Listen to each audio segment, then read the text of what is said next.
प्रिय विद्यार्थियों नमस्कार।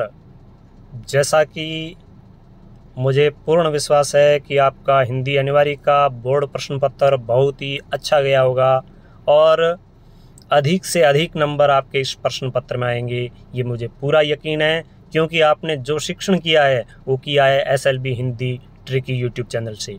और इस चैनल पर महत्वपूर्ण प्रश्नों के सहित जो 2 मॉडल प्रश्न पत्र मैंने अपलोड किए थे, वो मॉडल प्रश्न पत्र पढ़ने वाले विद्यार्थियों के लिए बहुत ही लाभकारी सिद्ध हुए हैं। तो इस वीडियो में मैं बोर्ड के प्रश्न पत्र में आए विभिन्न प्रकार के जो छोटे प्रश्न हैं उनके हल बताऊंगा, साथ ही साथ ये भी बताऊंगा कि मॉडल प्रश्न पत्र में से कौन कौन से प्रश्न आए। तो इस प्रकार ये आपका पेपर था, 3.25 घंटे का टाइम, 80 पूर्णांक, इस प्रकार के सामान्य निर्देश, और जिसमें पहला पेपर था अपठित गद्यांश। और अपठित गद्यांश था, उसमें इस प्रकार का अपठित गद्यांश दे रखा था और पूछा था पहला प्रश्न, उपयुक्त गद्यांश का शीर्षक क्या है।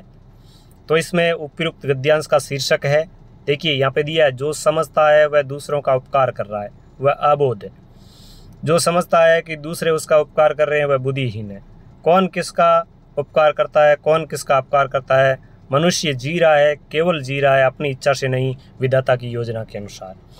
तो यदि हमें यहाँ पर देखें तो इन 2 प्रश्नों में 2 ऑप्शन में से आप कोई ऑप्शन है वो नहीं सिलेक्ट करेंगे, लेकिन सुख दुख और बोध अबोध शब्द है, इनमें से आप करेंगे। तो इस प्रश्न का उत्तर यदि हम माने, अलग अलग विवेक से अलग अलग मानेंगे, लेकिन इसका ऑप्शन सी है वो सही लग रहा है, अबोध इसका सही आंसर है। दूसरा प्रश्न है, सुखी कौन है? सुखी कौन है? तो जिसका मन वश में है वही सुखी है। मनुष्य किसके लिए जी रहा है? तो मनुष्य विधाता की योजना के अनुसार जी रहा है। मिथा आडंबर कौन रचता है? तो यहाँ पर ऊपर स्पष्ट लिखा हुआ था कि अपने को छिपाने की कोशिश करता है, जिसका मन अपने वश में नहीं है। तो मिथा आडंबर जिसका मन अपने वश में नहीं है। और अबोध कौन है? जो समझता है कि वह दूसरों का उपकार कर रहा है, वह अबोध की श्रेणी में आता है। और सुख और दुख क्या है? तो ये सिर्फ मन के विकल्प है। इसके बाद चलते हैं जब अपन दूसरे प्रश्न की ओर, तो वह इस प्रकार प्रश्न है, ये एक तरीके से बचपन से जुड़ा हुआ प्रश्न है। आप यहाँ पे यही देखें कि काव्यांश है, पद्यांश है अपठित, रोना और मचल जाना क्या दिखलाता था? तो ये आनंद है। जयमाला किसकी बनी होती थी? तो ये जयमाला है वो आंसुओं की बनी होती थी। और सबके चेहरे क्यों चमक उठते हैं? प्रश्न ये था। तो मुस्कान देखकर, इसका सही आंसर है मुस्कान देखकर। बहुत ही आसान पद्यांश था। इस पद्यांश का शीर्षक क्या हो सकता है? तो इस पद्यांश का शीर्षक है बचपन। दादा ने कवित्री को क्या दिखलाया? तो इसमें स्पष्ट है कि दादा ने कवित्री को चंदा दिखलाया, ठीक है ना। इस प्रकार नैन नीर युत का क्या अर्थ है? तो नैन नीर युत का अर्थ है आंसू भरी आंखें, ठीक है। इसके बाद जब अपने चलते हैं रिक्त स्थानों की ओर, तो मौखिक अभिव्यक्ति का माध्यम क्या है? तो मौखिक अभिव्यक्ति का माध्यम है मौखिक भाषा। क्या है? मौखिक भाषा। लिखित भाषा का लिखित रूप क्या कहलाता है? भाषा का लिखित रूप तो लिखित भाषा कहलाता है। भाषा का लिखित रूप है। घोड़ा सवारी के काम आता है, तो यहाँ सीधा अर्थ है अभिधा शब्द शक्ति है। लक्षणों पर आधारित शब्द शक्ति है वो लक्षणा शब्द शक्ति होती है। चारु चंद्र की चंचल किरणें, उक्त वाक्य में चय वर्ण की आवृत्ति के कारण अनुप्रास अलंकार है। जहाँ शब्द की आवृत्ति हो किंतु भिन्न अर्थ हो, तो वहाँ पे अलंकार कौन सा होता है? तो वहाँ पे होता है यमक। तो यह और भाषा का लिखित रूप और ये 3 प्रश्न अपने 2 जो मॉडल प्रश्न पत्र है उसी में से आए हैं। इसके बाद प्रश्न नंबर 3 है, इसमें नोटिस और करिकुलर का आपसे पारिभाषिक शब्द पूछा था। शब्दकोश जिसको अपन डिक्शनरी कहते हैं, तो उसके बारे में पूछा था। इंटरनेट पत्रकारिता क्या है? तो ये भी अपने पाठ्यक्रम में से पूछा था। खबरों का इंटरनेट पर प्रकाशन है और मॉडल प्रश्न पत्र में से आया है।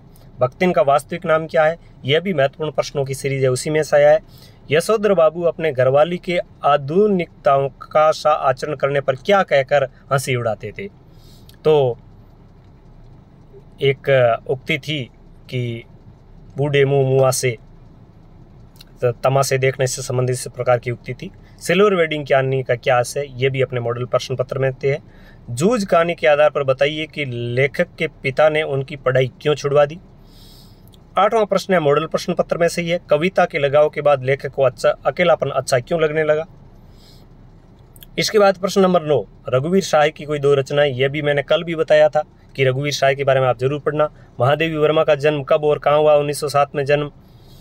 तो ये भी हूबहू मॉडल प्रश्न पत्र में से है। और स्कूल में लेखक का ध्यान पढ़ाई में कब लगने लगा, ये भी मॉडल प्रश्न पत्र का हूबहू प्रश्न है। तो आप अंदाजा लगा सकते हैं कि मॉडल प्रश्न पत्र में से कितने प्रश्न आए। इसके बाद सेक्शन खंड ब, मुद्रित माध्यम में किन बातों का ध्यान रखें, यह भी आया था। पत्रकारी लेखन क्या है, यह भी मॉडल प्रश्न पत्र का हिस्सा है। हाँ, यह प्रश्न थोड़ा अलग है, इसका मैं शाम को जो क्लास होगी उसमें बताऊंगा। बात सीधी थी कविता की मूल संवेदना, यह भी उसी में से है। पतंगों के साथ साथ ये वे भी उड़ रहे हैं, यह भी अपने मॉडल प्रश्न पत्र का और महत्वपूर्ण प्रश्नों का हिस्सा है। सीरीज को कालजयी अवधूत मानने के पीछे लेखक ने क्या तर्क दिए, यह भी महत्वपूर्ण प्रश्नों की सीरीज थी, उसी का प्रश्न है। जैनेंद्र कुमार के अनुसार परचेजिंग पावर क्या है, तो यह भी महत्वपूर्ण प्रश्नों की सीरीज थी, उसी का हिस्सा है। यशोधर बाबू ऑफिस से घर क्यों लेट पहुंचते थे, और दत्ताजी राव ने लेखक की किस प्रकार मदद की जूझ के आधार पर लिखी है, तो यह भी महत्वपूर्ण प्रश्नों की सीरीज का ही हिस्सा है। इसके बाद सेक्शन सी या से था, कैमरे में बंद अपाहिज कविता में प्रश्नकर्ता का क्या क्या उद्देश्य है, यदि उसके स्थान पर आप होते तो आप क्या करते, तो यह भी महत्वपूर्ण प्रश्नों की सीरीज का हिस्सा है। उषा कविता के आधार पर बताइए कि किन किन उपमानों का प्रयोग कर कविता को गतिशीलता दी है, तो यह भी अपने महत्वपूर्ण प्रश्न सीरीज है, उन्हीं का हिस्सा है। भगत जी के आचार समाज शांति और समानता की स्थापना में किस प्रकार सहायक होते हैं, यह प्रश्न अपने मॉडल प्रश्न पत्र का हिस्सा था, महत्वपूर्ण प्रश्नों की सीरीज का हिस्सा था। ढोलक की थाप मृत गांव में संजीवनी का काम करती थी, कैसे। और यह भी प्रश्न बड़ा प्रश्न देखिए, हूबहू आपको मॉडल प्रश्न पत्र में मिलेगा कि सिल्वर वेडिंग कहानी है, वो वैचारिक अंतर की पीढ़ी के बीच का वैचारिक अंतर दिखाई देता है कैसे।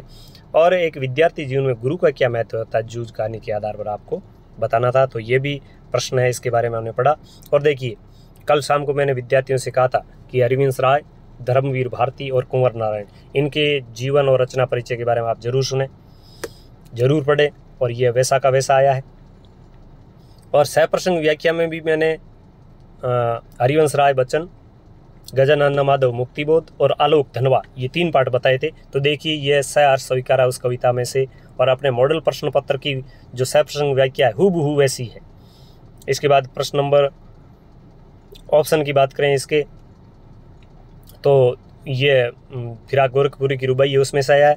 कल मैंने फिर कहा था जैनेंद्र कुमार, भक्तिन और हजारी प्रसाद द्विवेदी के पाठ पढ़े, उनमें से आपको गद्यांश की सहप्रसंग व्याख्या मिलेगी, तो ये महादेवी वर्मा का पाठ है, उसी में से पूछ लिया गया है। और मजे की बात देखिए कि बड़े प्रश्न हूबहू आपको पेपरों में नहीं मिलते हैं, लेकिन यहाँ देखिए प्रश्न नंबर 19वां, विद्यालय के लिए खेल कूद सामग्री क्रय करने हेतु, तो यहाँ पर मैंने खेल कूद सामग्री के लिए कहा है, यहाँ पे पूछा गया है खेल कूद सामग्री के बारे में। और ये मैंने जो निविदा बताई थी, ये बताई थी विद्यालय में फर्नीचर खरीदने हेतु, तो खेल कूद की सामग्री और फर्नीचर आपको सिर्फ एक नाम ही चेंज करना है, बाकी परफॉर्मा वो का वो रहता है। और अथवा में दिया हुआ है, ये आपको किसी मॉडल प्रश्न पत्र में नहीं मिलेगा, लेकिन अपने इस चैनल पर SLB Hindi tricky YouTube channel पर जो अपलोड किया हुआ मॉडल प्रश्न पत्र है, उसमें आपको ये प्रश्न हूबहू दिखाई देगा कि सचिव माध्यमिक शिक्षा बोर्ड राजस्थान अजमेर की ओर से 10वीं 12वीं बोर्ड, सिर्फ इतना नहीं लिखा है 10वीं 12वीं बोर्ड, मैंने ये लिखा है कि बोर्ड परीक्षा की तिथि परिवर्तन की विज्ञप्ति तैयार की गई, और हूबहू यही प्रश्न आया है।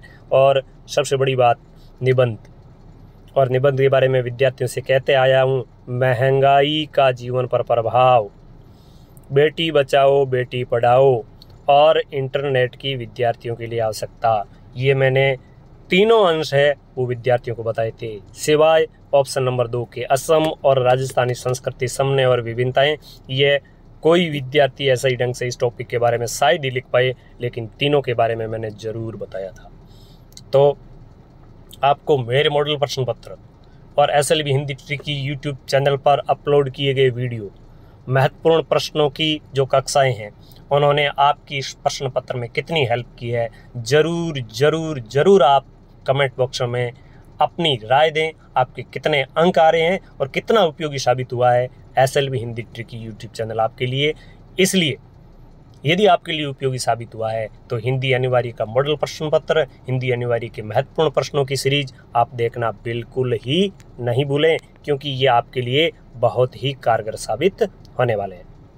तो मिलेंगे और नए वीडियो के साथ, तब तक आइए दीजिए, नमस्कार, जय हिंद, जय भारत।